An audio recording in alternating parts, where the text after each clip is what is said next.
Hozirda men turgan joy Boysun tumani Chilonzor mahallasida mana shu osma ko'prik. Juda ham ayanchli ahvolga kelib qolgan, o'zlaringiz ko'rishlaringiz mumkin. Xalq tomonidan bizga kelib murojaatlar tushdi.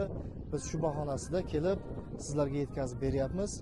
Saxiy insonlar ko'p, o'zlarining ehsonini ayamaydi degan umiddamiz. Yosh bolalar hamda yosh kattalar juda qiynalishmoqda.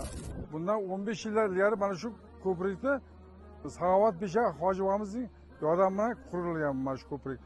Bir yashamoqimiz o'tgan, vafot etib ketgan. Lekin mana shu odamning nomi ko'prikni qurmoqchi bo'lyapmiz. Qurilish materiallari yordam qilaman desa, sement yordam qilaman deyishi mumkin kimdir. Yana kimdir ko'prik qurilishiga nimadir hissa qo'shaman desa, kutamiz. Rossiyada bo'ladimi? O'zbekistonning turli joylarida bo'ladimi? Savob ish qilish uchun, ko'prik qurish uchun, yaxshilik qilish uchun savobni hech qachon ayamasligimiz kerak deb o'ylayman. Kel kelsa hamma ota-onalar shu ko'prikning yoniga kelib turadi, bolalardan alohanda bo'lib.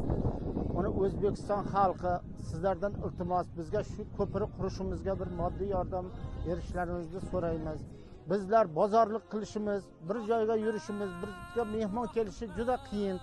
Doimo ko'makdosh bo'lib yordam qilishlaringizni so'raymiz hammalaringizdan.